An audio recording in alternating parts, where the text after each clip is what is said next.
2교시 시작하겠습니다. 경공매인데 경공매는 굉장히 민사집행법이 방대하고 내용이 많습니다. 근데 한 문제밖에 안 나오니까 기출문제 위주로 볼 수밖에 없습니다. 9회 때부터 출제됐습니다. 지금까지 평균 한 문제 출제되고 있습니다.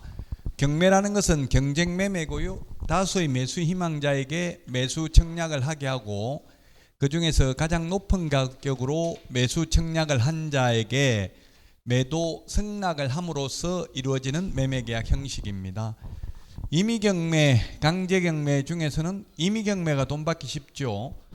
전세권은 전세금을 안 내주면 전세권이 가지고 있는 담보물건의 성질에 의해서 곧바로 임의경매에 넘길 수 있습니다. 그러나 임차권의 경우 주인이 임차보증금을 안 돌려준다고 곧바로 경매 넘길 수는 없고 임차보증금 반환 청구 소송이라는 확정 판결, 즉 집행권한을 받아서 강제경매를 신청할 수 있습니다. 그래서 강제경매가 돈 받기 더 어렵습니다.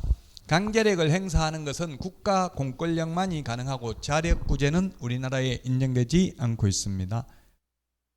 자, 현재 권리분석이 9회 때 출제되는데요. 1999년도 처음 출제되는데 권리분석 무조건 인수되는 게 유치권, 분묘기지권, 법정지상권입니다. 단 유치권은 경매 신청 기입 등기 전까지 유치권을 취득해야 됩니다. 그 다음에 무조건 말소되는 게 저당권, 건저당권, 가압류, 압류, 담보가등기 5개는 무조건 말소됩니다. 선순위든 후순위든. 그러면 이 무조건 인수되는 거, 무조건 소재, 삭제되는 거 빼고 나머지 권리는 나머지 권리가 뭐가 있느냐면 예를 들면 지상권, 지역권, 전세권, 임차권, 환매 등기, 가처분 등기, 소유권 이전 청구권, 보전가 등기 이런 것들은 말소 기준 권리보다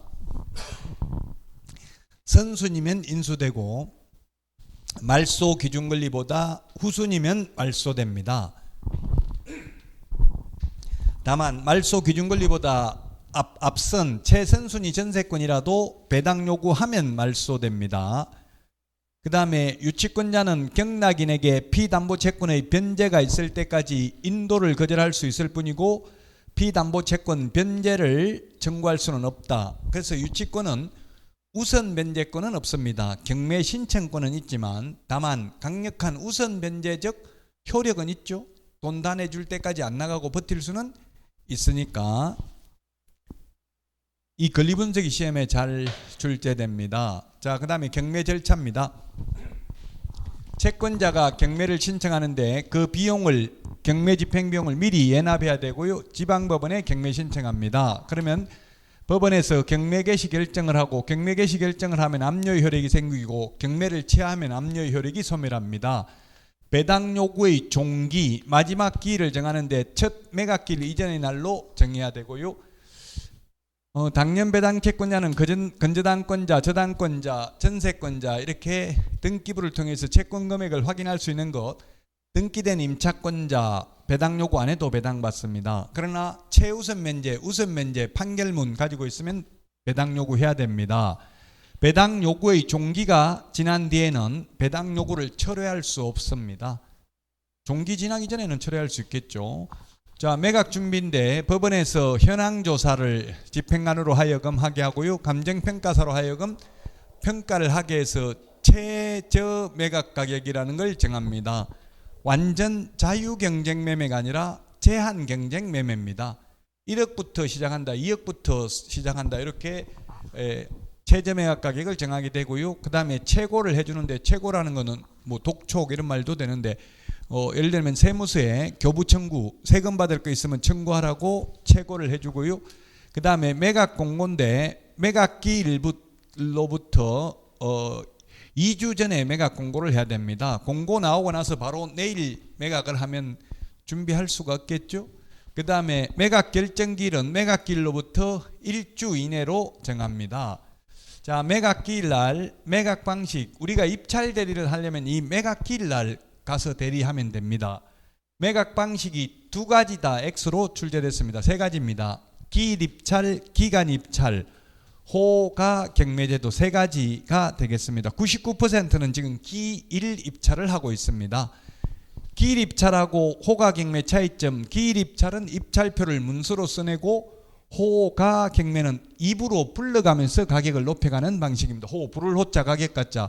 한 명이 1억 하니까 옆에서 1억 1천, 난 1억 2천, 1억 3천 자꾸 올리는 게 호가경매입니다. 자, 시험에 가장 10번 이상 나왔던 게 바로 매수보증금입니다. 최저 매각 가격의 10분의 1입니다. 암기 프린트 56번에 10분의 1에 동그라미 1번에 있습니다. 그 다음에 또 시험에 이것도 5번 이상 나왔는데 차순위 매수신고 2등은 최고가 매수신고인이 신고한 금액에서 그 보증금을 뺀 금액을 넘는 때에만 할 수 있습니다. 2등. 그 다음에 유찰되면 즉 1억 이상부터 1억부터 시작합니다. 1억 이상 써낸 사람 중에서 가장 높게 써낸 사람 뽑겠습니다 했는데 아무도 최저 매각 가격 이상 써낸 사람이 없으면 1억 이상 써내는 사람이 없으면 유찰됐다 하고 유찰되면 새 매각을 실시하는데 보통 한 달 후에 상당한 금액을 저감 깎아줍니다. 통상 경기 서울은 20% 깎아주고 뭐 인천은 30% 깎아줍니다. 상당한 금액이라고 법에는 돼 있고요. 그건 법원 재량입니다. 법원마다 다를 수 있습니다. 자, 매각 결정기일인데 허부 결정입니다. 허가 또는 불허가 결정인데 이때까지 농지 취득 자익증명 제출해야 됩니다. 시험에 매수 신청 시 농지 취득 자익증명 제출해야 된다. X로 출제됐습니다. 매각 불허가 시 새매각을 하는데 매각 불허가 돼서 새매각 할 때는 가격 안 깎아줍니다. 유찰됐을 때만 깎아줍니다. 항고보증금은 매각 대금의 10%입니다. 매수보증금은 최저 매각 가격의 10분의 1이라고 했습니다. 항고라는 것은 상급법원의 1심 결정에 대해서 불복해서 다시 해달라고 하는 게 매각해주면 안 된다 이렇게 불복하는 걸 항고라고 합니다. 자, 매각 대금 납부인데 대금 납부 기일이 아니라 기한입니다. 오늘이 30일이면 옛날에는 딱 30일만 돈 낼 수 있었는데 지금은 30일까지 돈 내면 됩니다. 돈 있으면 빨리 내버리고 돈 내는 순간 소유권을 취득합니다. 소유권 이전 등기 촉탁한 때 취득한다. 등기를 격려한 때 취득한다. X. 매각 대금을 완납한 때 법률 행위로 인한 물권 변동이 아니라 법률의 규정에 의한 물권 변동입니다. 법률 행위에 의한 물권 변동은 등기해야 되죠. 그러나 이건 법률의 규정에 의해서 돈 다 내는 순간 소유권을 취득합니다. 돈을 안 내면 재매각을 하는데 재매각 3일 전까지 대금을 완납했을 때 재매각 절차를 취소합니다. 전 매수인은 재매각 절차에 입찰에 참여할 수 없습니다. 이제 돈 내고 나면 그 돈 가지고 배당을 해주고요. 그 다음에 소유권 이전 등기 촉탁 등기를 해주고요. 그 다음에 인도명령 명도소송을 하는데 인도명령은 대금 납부 후 6개월 이내만 가능하고 정당한 근원에 의해서 매수인에게 대항할 수 없는 모든 점유자를 대상으로 인도명령을 할 수 있습니다. 유치권, 분묘기지권, 법정지상권자에게는 인도명령 불가능하겠죠? 명도소송해야 됩니다. 명도소송하면 소송기간도 최소한 3개월 이상 걸리고 소송비도 최소한 300만 원 이상 들어갑니다. 인도명령하면 판사에게 인도명령 신청하면 곧바로 인도명령서를 교부해주면 강제집행이 가능합니다. 배당 순서 시험에 3번밖에 안 나왔습니다. 이때까지 시험에 20년 넘도록 중요하진 않습니다. 영순위 가장 먼저 배당해주는 게 경매집행비용 제3취득자의 필요비 유익비, 그 다음에 1순위가 최우선 면제입니다. 2순위가 소위 당해세입니다. 우리 학원 건물 요게 경매 넘어가면 요 건물분에 대한 재산세, 종부세, 다른 담보물권자보다 먼저 배당받고요.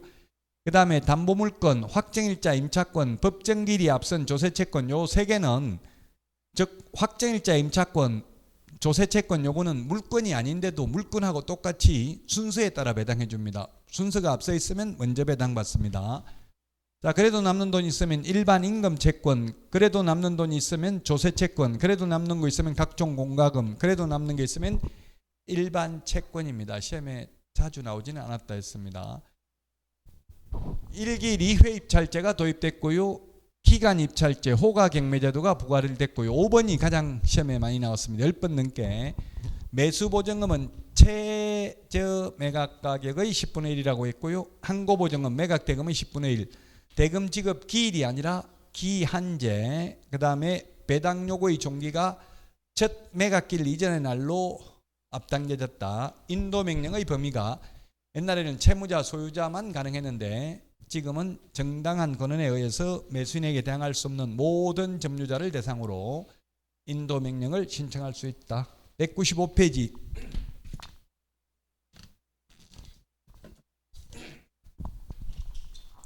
대표 유형입니다. 틀린 것입니다. 자, 저당권은 손순이든 후순이든 저당권, 건저당권, 담보가등기, 압류가 압류는 무조건 말소되죠. 유치권, 분묘기지권, 법정지상권은 무조건 인수되고요. 자, 그 다음에 전세권, 등기된 임차권은 저당권, 압류채권, 가압류채권에 대항할 수 없는 경우, 즉 말소 기준 권리보다 후순위인 경우 소멸됩니다. 자, 그 다음에 3번 유치권자는 유치권이 성립된 목적물을 경매로 매수한 자에 대하여 그 피담보채권의 변제를 청구할 수 있다 했는데 피담보채권 변제가 있을 때까지 인도를 거절할 수 있을 뿐이고 우선 변제를 청구할 수는 없다 했습니다. 안 나가고 버틸 수만 있을 뿐입니다. 돈 다 받을 때까지.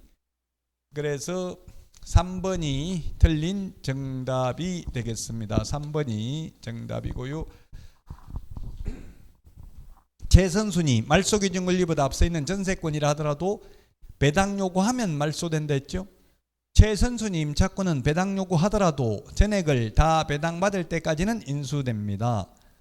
자, 그 다음에 5번은 매각대금을 다 낸 때 소유권을 취득합니다. 등기 촉탁한 때 소유권 취득한다. X.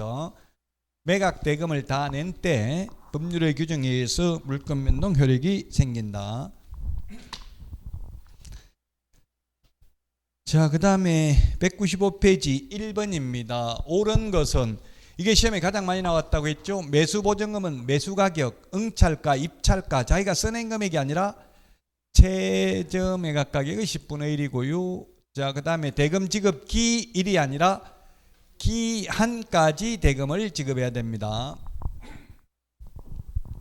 매각 결정기일까지 배당 요구하는 게 아니라 배당 요구 종기까지 배당 요구해야 됩니다. 배당 요구의 종기는 첫 매각길 이전의 날로 정합니다. 자, 그 다음에 4번 매수인은 매각 부동산 위에 유치권자에게 유치권으로 담보하는 채권을 변제할 책임이 없다 했는데 인수되니까 책임 있죠. 변제 안 하면 안 나가고 버틸 수 있습니다. 자, 그 다음에 5번 매각 부동산 위의 전세권은 저당권에 대항할 수 있는 경우라도 배당 요구하면 소멸된다. 맞습니다. 배당 요구하면 소멸됩니다. 최선순위 임차권의 경우에는 배당 요구해도 전액을 다 배당받을 때까지는 대항력을 주장할 수 있습니다. 그러나 최선순위라도 전세권은 배당 요구하면 말소됩니다. 자, 다음은 196페이지 2번 문제입니다. 자, 경매에 대해서 틀린 것입니다. 배당 요구에 따라 매수인이 인수해야 될 부담이 바뀌는 경우 배당 요구를 한 채권자는 배당 요구의 종기가 지난 뒤에는 철회할 수 없다. 예, 그렇습니다. 배당 요구를 했다가 철회를 해버리면 매수인이 부담이 바뀌게 되죠. 그래서 철회할 수 없습니다. 예를 들면 최선순위 전세권이 배당 요구하면 말소되잖아요. 배당 요구했다가 배당 요구를 철회해버리면 전세권을 인수해야 되죠. 그러면 엄청난 부담이 바뀌게 되잖아요. 그래서 배당 요구 종기가 지난 뒤에는 철회할 수 없습니다. 매각 방식 세 가지라고 했습니다. 호가, 경매, 기일 입찰, 기간 입찰 세 가지 방법이 있다고 했고요.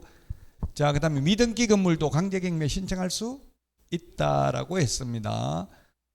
자, 그 다음에 매각 허가 결정에 대해서 항고를 하고자 하는 이해관계인은 항고보증금은 최저 매각 가격의 10분의 1이 아니라 매각 대금의 10분의 1이라 했습니다. 4번이 틀렸습니다. 매수보증금이 최저 매각 가격의 10분의 1입니다.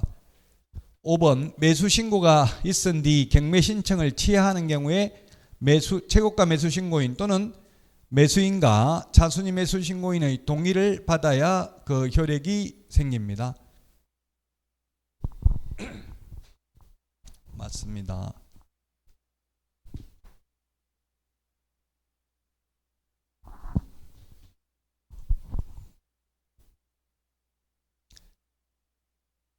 4번입니다.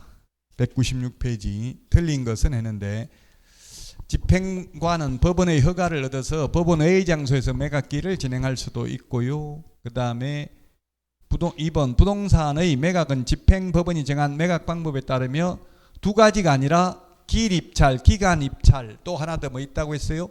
호가 경매가 있다고 했습니다. 2번이 틀렸네요. 그 다음에 법원 안에서 원칙적으로 진행해야 되고요. 4번 이거는 법원 안에서, 경매는 법원에서 진행을 합니다. 근데 공매는 한국자산관리공사, 공매는 캠코, 공매는 온비더, co.kr 인터넷상 합니다. 그냥 직접 출석할 필요 없고. 옛날에는 출석했어요, 직접. 근데 지금은 공매는 인터넷상 온비더라는 그 인터넷 사이트에서 하는데 경매는 직접 법원에 출석을 해야 됩니다. 자, 그 다음에 매각 결정기일은 매각기일로부터 일주일 내로 정해야 됩니다. 맞습니다. 그 다음에 5번 매수 신청인은 대법원 규칙이 정하는 바에 따라 집행법원에서 정하는 금액과 방법에 맞는 보증을 집행관에게 제공해야 된다. 그게 최저 매각 가격의 10%입니다.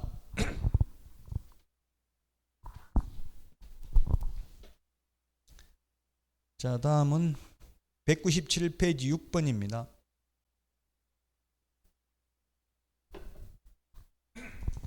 옳은 것인데 대금 지급 기일이 아니고 뭐라고 했습니까?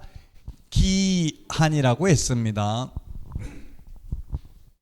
자순이 매수 신고인에 대한 매각 허가 결정이 있는 때에는 매수인은 매수 신청 보증을 돌려줄 것을 요구할 수 있다.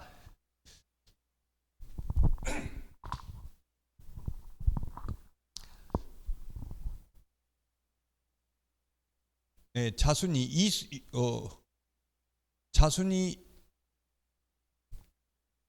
자순이 매수 신고인 2등에 대한 매각 허가 결정이 있는 때에는 매수인은 매수 신청 보증을 돌려줄 것을 요구할 수 있다 했는데 요구할 수 없죠. 그래서 이것도 틀렸고 3번 기일 입찰에서 매수 신청은 매수 가격이 아니라 최저 매각 가격의 10분의 1이고요. 그 다음에 농지 취득자익 증명은 언제 매수 신고할 때가 아니라 뭐라고 했어요? 언제까지 제출한다고 했어요? 매각 허부 결정, 허가 결정 기일까지 제출해야 됩니다.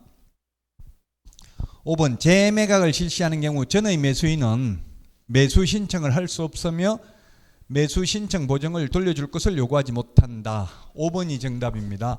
즉 보증금만 걸어놓고 잔금을 안 내가지고 재매각이 이루어지는데 또 보증금만 걸어놓고 잔금 안 내고 이럴 가능성이 있기 때문에 한번 전과가 있는 사람은 다시 재매각 절차에는 참여할 수 없습니다. 그래서 보통 재매각할 때는 매수 보증금을 최저 매각 가격 20%로 올리고 이렇게 많이 합니다. 보증금만 걸어놓고 또 잔금을 안 낼까봐. 그래서 5번이 정답이 되겠습니다. 자, 다음은 198페이지 8번입니다. 198페이지 8번입니다. 자순이 매수 신고입니다. 자순이 매수 신고. 지금 3억, 최저 매각 가격이 3억인데 얼마 써냈어요? 4억 써내더라도 자기가 써낸 금액의 10%를 내는 게 아니라 최저 매각 가격이 10% 3천만 원만 내죠. 그 4억에 자기가 써낸 금액 4억에다가 보증금 3천만 원을 뺀 금액을 넘는 때에만 자순이 매수 신고를 할 수 있죠. 3억 7천만 원이 넘는 때만. 4번이 답이네요. 2등을 하려면 최고가 매수 신고인이 신고한 금액에서 그 보증금을 뺀 금액을 넘는 때에만 할 수 있습니다.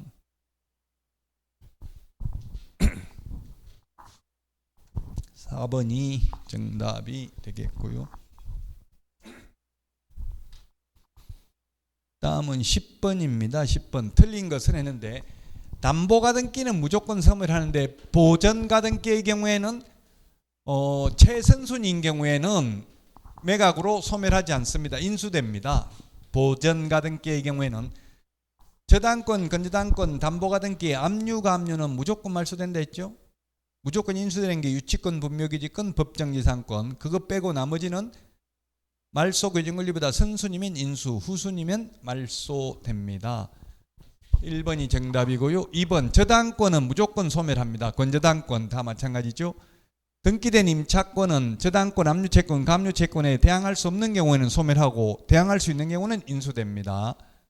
그 다음에 최선순위라 하더라도 전세권자는 배당 요구하면 매각으로 소멸되고요. 그 다음에 5번 매수인은 유치권자에게 그 유치권으로 담보하는 채권을 변제할 책임이 있다. 인수되니까 떠안아야 된다. 맞습니다. 그래서 1번이 되겠습니다. 지금 권리분석입니다. 무조건 소멸되는 게 저당권, 건저당권, 담보가 등기, 압류가 무조건 소멸. 무조건 인수가 유치권, 분묘기지권, 법정지상권 무조건 인수. 그 외에 나머지 권리는 말소 규정권리보다 선순위면 인수, 말소 규정권리보다 후순위면 말소. 그래서 담보가 등기는 무조건 소멸하지만 보전가 등기는 선순위면 인수됩니다.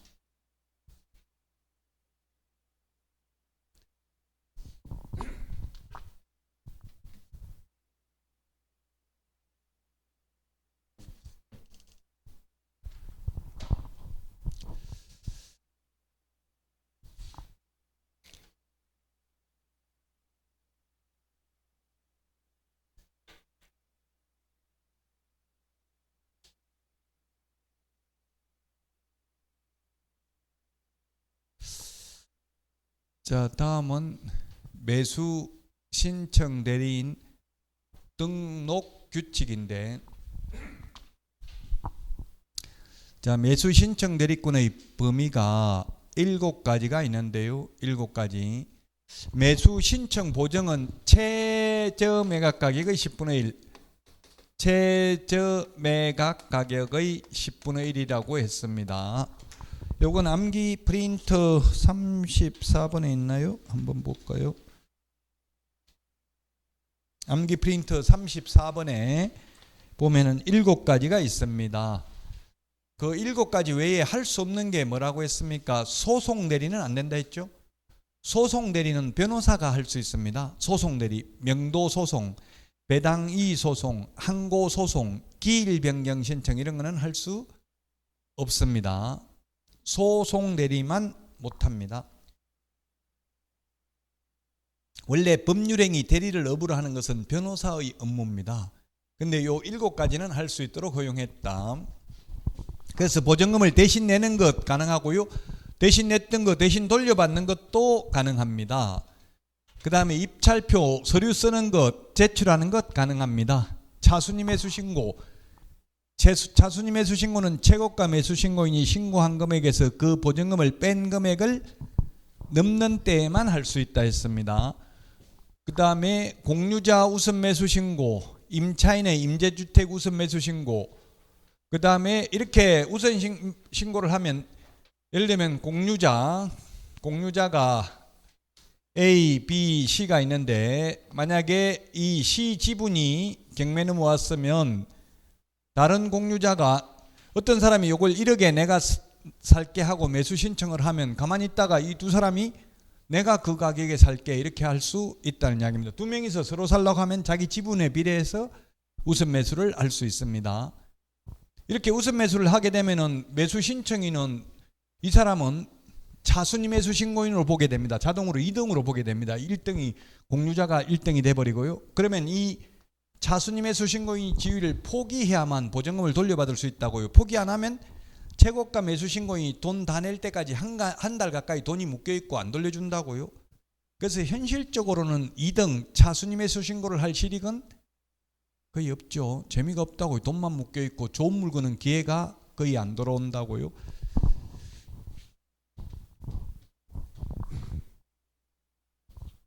자, 이 7가지 할 수 있고 소송 대리는 할 수 없다. 암기 프린터 34번에 있습니다. 자, 그 다음에 매수 신청 대리 대상물하고 중개 대상물하고 똑같습니다.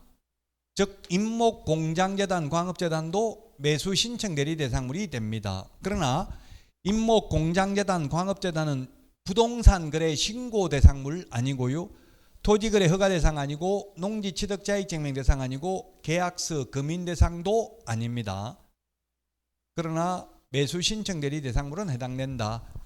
그러면 자동차는 중개 대상물도 아니고 매수 신청 대리 대상물도 아닙니다. 근데 시험에 나온 적은 없지만 좀 이해를 돕기 위해서 말씀드리면 개업공개사가 자동차를 중개하고 수수료를 받아도 공인중개사법 위반은 아니죠. 중개대상물은 개업공개사만이 할 수 있고 중개대상물이 아닌 것은 공인중개사법을 적용하지 않기 때문에 타법에서 규제하지 않는 한 아무나 해도 상관없다고요. 그 자동차는 아무나 무자격자가 해도 되고 개업공개사가 소개하고 돈 받아도 상관은 없습니다. 그러나 매수신청 대리 대상물이 아닌 자동차를 매수신청 대리하게 되면 변호사법 위반입니다. 왜냐하면 법률행위 대리를 어부하는 건 변호사만 가능하기 때문에 특별히 다른 사람에게 예외적으로 허용된다는 말이 없는 한 자동차도 경매나 공매 많이 나오죠. 경공매, 경매, 공매 다 자동차 많이 나와요. 경매는 뭐 일반 개인 자동차가 많이 나오고 공매는 뭐 예를 들면 경찰차 이런 것도 공매에 나와요. 자동차. 아마 그 사용연한이 있나 보더라고. 5년인가 뭐 7년인가 쓰면 무조건 바꿔야 돼요. 그 관공서에 있는 차량들은 경찰차 이런 거 100차 이런 거는 5년인가 넘으면 무조건 바꿔야 된대요. 어쨌든 자동차는 매수 신청 대리 하면 공인중개사법 위반은 아니지만 변호사법 위반이라고요. 물론 시험에 나온 적은 없습니다만은. 자, 다음은 매수 신청 대리인 등록입니다. 암기 프린트 2번 한번 보세요. 2번 맨 밑에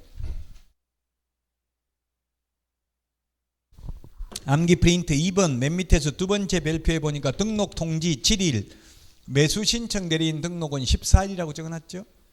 예, 14일이냅니다. 자, 그 다음에 좀 요게 입법의 불비인데요. 등록 요건이 매수 신청 대리인 규칙에 이렇게 적혀져 있어요. 제가 잘못 적은 게 아니라 개업 공인중개사이거나 법인인 개업 공개사일 것 이렇게 되어 있습니다. 근데 여기서 의미는 공인중개사인 개업공개사이거나 법인인 개업공개사일 것 이 뜻입니다. 즉 부칙개공은 안 된다는 뜻입니다. 경매 실무 교육을 받아야 되고요. 보정 설정을 미리 해야 됩니다. 미리. 암기 프린트 56번에 동그라미 3번에 있습니다. 56번에 동그라미 3번 네 보시면 미리 해야 된다고요. 등록 요건입니다. 등록하기 전에 미리 보정 설정을 해야 됩니다. 그런데 암기 프린트 56번에 동그라미 1번에 보면 중개사무소 개설 등록할 때는 미리 하는 게 아니라 중개사무소 개설 등록 후 업무 개시 전에 보정 설정을 하죠. 이런 차이점을 기억해야 됩니다.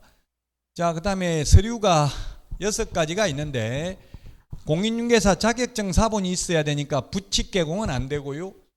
또 중개사무소 개설 등록증이 있어야 되니까 공인중개사는 매수신청 대리인 등록 안 되고 소속 공인중개사도 안 됩니다. 개업공개사만 가능합니다. 등록증이 있어야 되니까. 여권용 사진입니다. 시험에 반명한판 사진 X로 출제됐습니다. 관공서에 들어가는 모든 사진은 다 여권용 사진입니다. 반명한판 사진 아니고요. 반명한판은 3 곱하기 4cm죠. 2매입니다. 2매. 암기 프린터 2번에 동그라미 2번에 보면 여권용 사진 1매라고 되어 있잖아요. 중개사무소 개설 등록할 때는. 근데 매수신청 대리인 등록은 2매입니다. 2매. 보정 설정 증명서류도 미리 제출을 해야 되고요. 그 다음에 수수료 공인중개사는 2만원, 법인은 3만원. 여기 공인중개사라는 말은 공인중개사인 개업 공인중개사라는 의미입니다. 입법의 불비라고 봐야 되겠죠. 이게 어디 있냐면은 52번 암기 프린터 52번에 11번에 있습니다. 52번에 11번 네 있습니다.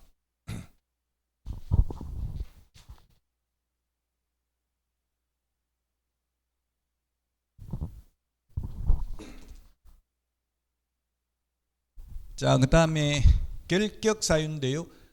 결격 사유가 5가지가 있는데 여기에 보면 미성년자, 피성년 후견인, 피한정 후견인, 파산 선고받은 자는 없죠, 규정이?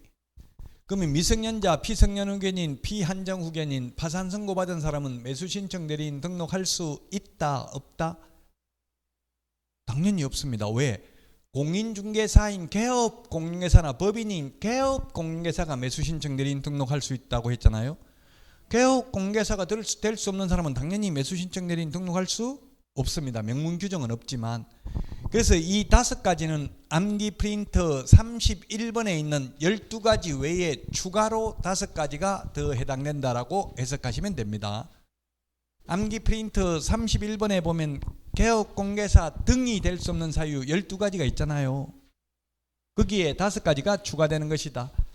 특히 시험에 이 1번 단 폐업신고로 인한 등록 취소는 제외한다. 이 말은 폐업하면 매수신청 대리인 등록 취소, 중개업을 폐업하면, 휴업하면 절대적 업무정지입니다.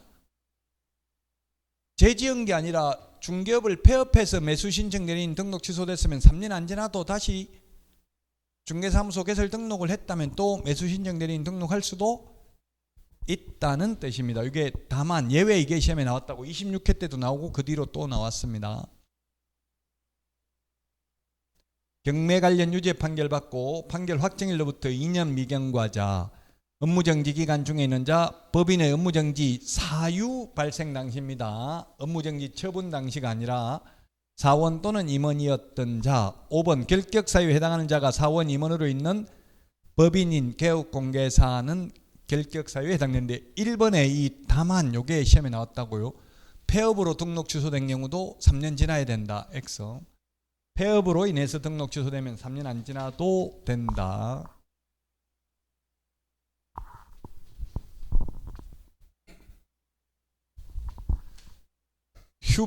휴업 신고입니다. 3월 초과해서 휴업하고자 하거나 또는 폐업하고자 하는 경우 등록증을 첨부해야 되고요. 재개 변경 신고도 전부 다 휴업, 폐업, 재개 변경 신고 모두 미리 감독법원, 지방법원장에게 신고해야 됩니다. 휴업은 6개월을 초과할 수 없고요. 매수신청 대리 휴업입니다. 자, 매수신청 대리 실무교육은 우리 암기 프린트 53번 박스 까만 별표 있는 데 있습니다. 법원 행정처장이 지정하는 교육기관에서 받아야 되고요. 대학, 전문대, 협회가 법원 행정처장에게 지정 승인을 요청할 수 있다. 공기업, 준정부기관은 지정 승인을 요청할 수 없다. 자, 그 다음에 매수신청 대리인 등록하고자 하는 개업공개사, 법인의 경우 대표자만 받습니다. 중개 실무교육은 법인의 모든 임원 사원 전원이 받아야 되는데 매수신청 대리 실무교육은 대표자만 교육 대상입니다. 대표자만. 폐업 후 1년 이내에 다시 등록 신청하려면 교육 안 받아도 되고요. 등록 신청일 전 1년 이내에 실시하는 교육이고요. 교육시간은 32시간 이상 44시간 이하입니다. 여러분들은 합격하면 올해 12월에 교육받는 게 좋습니다. 내년 되면 교육시간이 2배로 늘어난다고 지금 이야기가 있더라고요. 협회 강의해 보니까요. 왜냐하면 그 상대평가를 하려고 했는데 상대평가를 하지 않고 앞으로도 계속 절대평가를 하는 대신에 전세 사기 이런데 연루된 분들이 많아서 교육제도를 강화하겠다는 게 정부의 방침입니다. 어쨌든 이번에는 32시간 이상 44시간인데 시간이 2배로 늘어나면 돈도 2배로 늘어나요. 돈 내고 받아야 돼요. 교육 이거. 자, 그 다음에 직업윤리, 민사소송법, 민사집행법, 경매실무 등을 필수 과목으로 하고요. 교육기관이 자체적으로 정한 부동산 경매 관련 과목 수강과 교육 과목별 평가로 이루어집니다. 지금 1년에 한 몇 번 안 하더라고요. 교육을 받는 사람이 거의 없으니까. 지금 교육받은 사람이 2%가 안 돼요. 11만 명 중에서 한 2,000명도 안 된다고요. 교육받은. 예, 시험 봐가지고 60점 넘어야 수료증 줘요. 안 넘으면 60점 나올 때까지 다 가르쳐주고 계속 또 보라고 하고 또 보라고 하고 시험 볼 때까지 집에 안 보내줘요. 그래가지고 수료증 줘요. 근데 금방 다 가르쳐주면 다시 보면 다 합격합니다.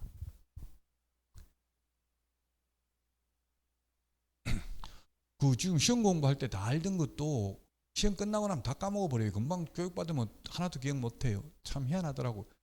내 머릿속에 지우개 이런 거 어디 영화에서 손예진이 영화 나온 거 본 것 같은데 손예진이 좋다 소리도 못해. 와이프가 싫어해가지고 손예진 뭐 이거 재수 없다고 싫다고 해서 저는 몰래 봤어요. 그래서 영화도. 자, 손해배상 책임입니다. 고의 또는 과실로 인하여 의뢰인에게 재산상 손해를 발생케 한 경우입니다. 위임인에게. 고의 또는 과실입니다. 아무 말 없이 고의 또는 과실이기 때문에 고의 또는 중대한 과실에 하나여 책임이 있다 하면 X입니다. 경미한 과실도 손해배상 책임 있습니다. 중대한 과실이라는 표현을 쓰는 것은 몇 개 안 됩니다. 민법 착오로 인하여서 취소할 때 표의자에게 중대한 과실이 있는 경우 취소할 수 없다. 이런 말 있죠. 중대한 과실. 그 다음에 주택임대차 상가임대차보호법에도 고의 또는 중대한 과실로 임차물을 파손한 경우에는 계약갱신 요구를 거절할 수 있다. 이런 말이 있습니다. 근데 여기는 중대한 과실이 하나인 게 아니라 경미한 과실도 포함됩니다. 아무 말 없이 과실이라 했으니까 모든 과실이라는 이야기입니다. 자, 보정 설정 등록 신청하기 전에 미리 설정해야 되고요. 보정 설정 금액 4억이고 분사무소 2억입니다. 개업공개사 2억이고요. 뭐 우리 박문광 모의고사에 좀 그렇게 바람직하진 않은데 분사무소가 4개가 있고요. 분사무소가 4개가 있고 주된 사무소가 하나가 있고 이러면은 보정 설정 금액이 얼마입니까?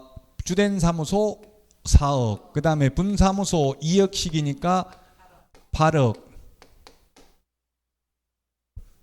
그러면 12억인데 중개업도 하고 매수 신청 대리도 하려면 얼마 가입해야 되는가 하면 중개업 할 때만 12억, 매수 신청 대리 하려면 또 12억에서 24억이 답이긴 한데요. 이게 별도로 가입해야 됩니다. 어쨌든 그런 비슷한 문제가 나오기는 했습니다. 시험에. 그리고 만약에 그러면은 이렇게 8억하고 4억하고 하면 12억 가입되어 있는 상태에서 중개업만 한다고 가정하고요. 중개업 하는 부분하고 매수 신청들이 하는 거는 그 별도의 보증 따로따로 가입해야 돼요. 합계가 아니고. 근데 우리 모의고사에는 그냥 합계라는 식으로 나와 있기는 하더라고요. 어쨌든 그러면 분사무소 여기 한 군데서 손해 입히면 원래는 개인이면 2억 범위 내에서만 보험회사에서는 배상해 주죠. 근데 분사무소 한 군데서 손해 입혔다 하더라도 그 법인 전체 금액 12억 범위 내에서 손해배상 해줘야 됩니다. 보험회사는.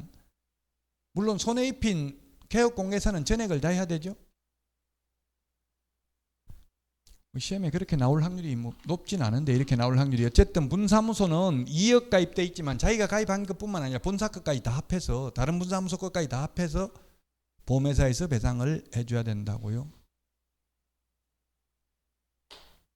암기 프린터 이거는 52번 맨 밑에 보면 암기 프린터 52번에 맨 밑에 까만 별표 1번에 보니까 법인 4억 이상 해놓고 가로 안에 매수 신청 대리 동이 같을 동자죠.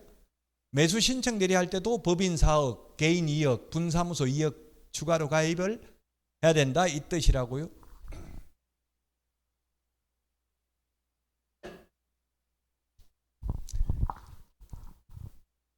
자, 보정 설정은 보정보험 공제 또는 공탁 가입하면 되고요. 그 다음에 위임받은 경우 보정사항을 설명하고 보정관계증서 사본을 교부해야 된다. 전자문서를 교부해도 되고요. 공탁금은 3년간 회수할 수 없습니다. 손해배상 해주고 나면 15일 이내에 재보정 설정을 해야 됩니다. 15일 이내에 재보정 설정을 해야 된다. 자, 그 다음에 대리 방식인데 대리 행위마다 대리권을 증명하는 서면을 제출해야 됩니다. 다만 같은 날 같은 장소에서 대리 행위를 동시에 하는 경우에는 하나의 서면으로 가름할 수 있고요. 개업 공인중개사가 직접 출석해야 되고 소속 공인중개사나 임원을 출석하게 할 수는 없습니다. 법인인 경우 반드시 대표자가 출석해야 되고요. 매수 신청 대리 관련 서류는 모두 5년 보존입니다. 확인 설명 사항입니다. 표시 및 권리관계 오늘 문제 있습니다.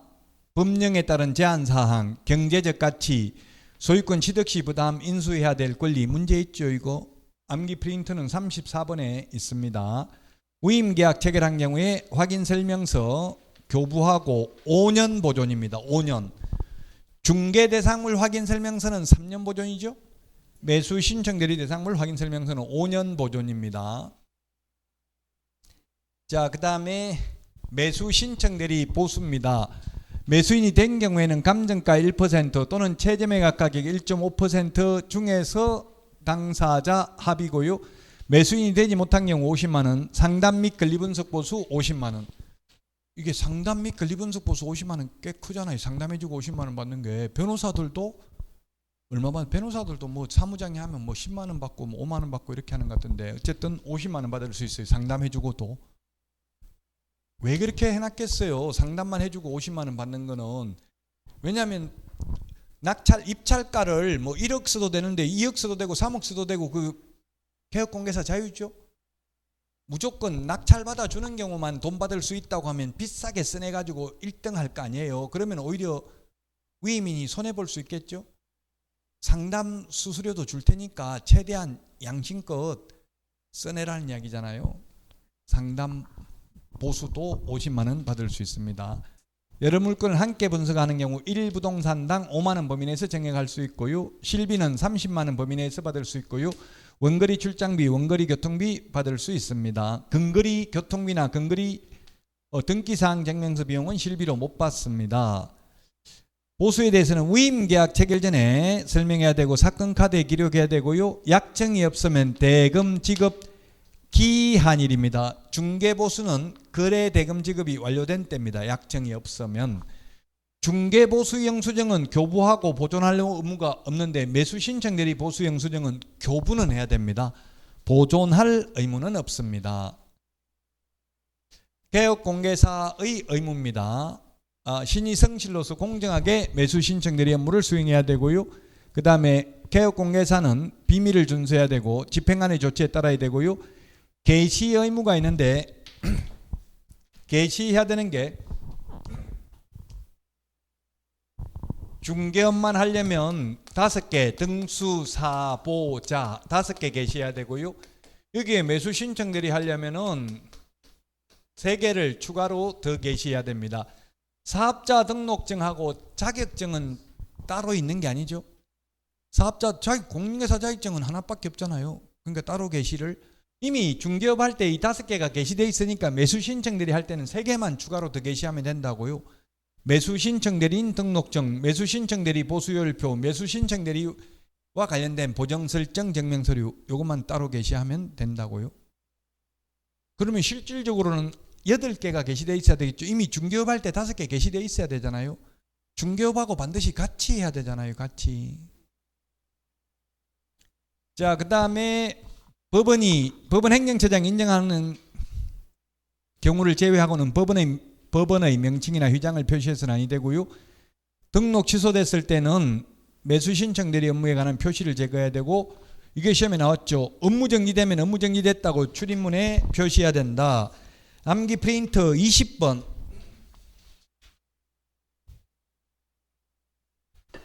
암기 프린트 20번에 15번 밑에 보면은 동그라미 2번 매수 신청 대리 업무 정지 사실 출입문 표시, 업무 정지 사실 출입문 표시 업무 X 이렇게 돼 있죠. 이게 무슨 뜻이에요? 매수 신청 대리 업무 정지되면 출입문에 업무 정지됐다고 써붙여야 되지만 중개업만 하다가 업무 정지되면 출입문에 써붙일 필요 없다. 이게 시험에 나왔다고요. 그 뜻입니다. 논리적으로 보면 업무 정지되면 업무 정지됐다고 써붙여야 되는데 저는 태어나서 이때까지 평생을 중개사무소 돌아다녀 봤지만 업무 정지됐다고 써붙이는 데는 한 군데도 본 적이 없습니다. 왜냐하면 매수 신청 대리 하는데 매수 신청 대리 한다고 등록해 놓은데도 좀 못 봤어요. 사실 지금 전국에 1000군데가 넘게 있는데도 못 봤죠. 여러분들도 거의 매수 신청 대리 하겠다고 매수 신청 대리인 등록증 걸어놓은 거 보셨어요? 저 한 번도 못 봤어요. 거의 1% 정도가 밖에 안 되나 봐요. 100군데 가면 한 군데는 있긴 있을 것 같아요. 근데 제가 매수 신청 대리 실무교육 해봤는데 교육받으러 온 사람 많고 할 거냐 물어보니까 하겠다더라고요. 그 하겠다고 법원에 가서 상담해보고 다 포기하는 거예요. 법원에서 급주니까. 이거 하면 죽을 때까지 중개업하고 반드시 같이 해야 된다. 옛날에는 그랬어요. 근데 지금은 중개업과 별도로 폐업하거나 휴업해도 돼요, 요즘은. 근데 옛날에는 그 법원 공무원들이 겁주 가지고 갔다가 다 포기하고 안 했어요. 그래서 지금 거의 없어요, 사실. 사후 10일 이내에 지방법원장에게 신고해야 되는 게 특이한 게 다른 거는 다 좋은데 2번 중개업, 휴업, 폐업을 한 경우입니다. 중개업을 3개월 초과해서 휴업하려면 미리 등록관청에 신고하죠. 미리 신고하고 또 사후에 10일 이내 매수 신청 대리인 등록됐다면 지방법원장에게 또 한 번 신고를 해야 된다는 뜻입니다. 특히 요 2번을 좀 주의하시고요. 자, 그 다음에 매수 신청 대리와 관련해서 금지행위. 금지행위는 시험에 2번, 3번만 나왔습니다. 나머지는 다 읽어보면 금지행위 같아요. 2번, 매수 신청 대리인이 된 사건에 있어서 매수 신청인으로서 매수 신청을 하는 행위. 3번, 동일한 부동산에 대해서 이해관계가 다른 2명 이상의 대리인이 되는 행위. 경매는 1등 1명 뽑는 거잖아요. 2명한테 내가 낙찰 받아줄게. 상담 및 권리분석 50만 원 내놔라, 수수료. 상담 보수 내놔라. 이런 식으로 하면 안 된다는 이야기입니다. 2번, 3번만 시험에 출제됐습니다. 이때까지. 자, 지도감독 암기 프린트 12번에 있는데 지도감독 관청은 법원 행정처장이고요. 그 다음에 지방법원장은 협회 시도지부와 매수신청 내린 등록을 한 개업공개사 지도감독을 하고요. 지방법원장은 지원장과 협회 시도지부에 위탁할 수 있고요. 위탁받은 지원장과 시도지부는 그 결과를 지체 없이 지방법원장에게 보고해야 됩니다. 통지인데 협회는 등록관청으로부터 등록사항 등을 통보받은 후 10일 이내에 법원 행정처장에게 통지해야 되고요. 법원 행정처장은 협회로부터 통지받은 내용을 지방법원장에게 통지해야 되고 지방법원장은 매월 행정처분사항을 다음 달 10일까지 법원 행정처장에게 통지해야 되고 법원 행정처장은 매월 행정처분 및 신고된 사항을 다음 달 15일까지 협회에 통지해야 된다.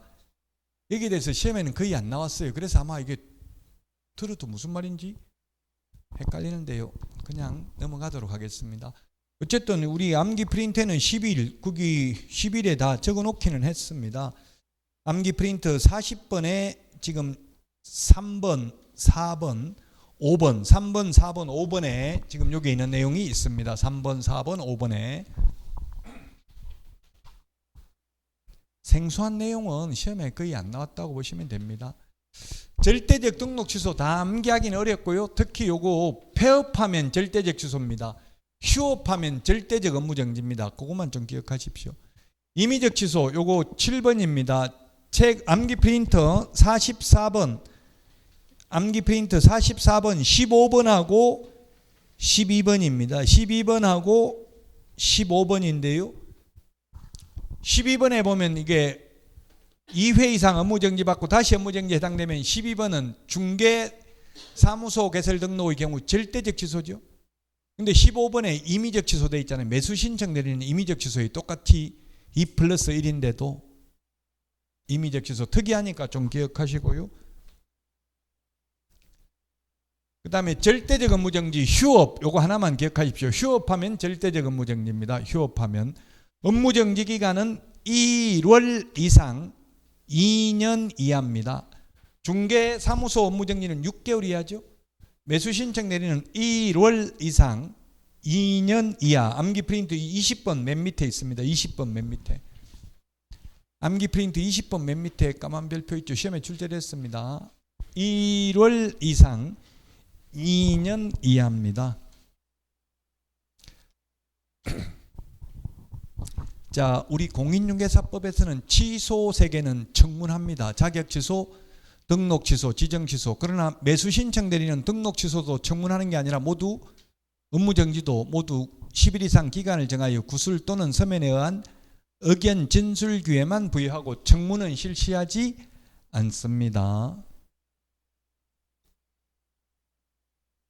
등록 취소 업무정지 관리대장 5년 보존입니다. 업무정지되면 출입문에 표시해야 되고요. 사망을 한 경우에 세대를 같이 하고 있는 자가 7일 이내 지방법원장에게 반납해야 되고, 해산에서 등록이 취소됐다면 대표자 또는 임원이었던 자가 7일 이내 반납해야 됩니다. 암기 프린트 51번에 44, 45, 46, 47번에 있는데, 요 지금 칠판에 있는 게 45번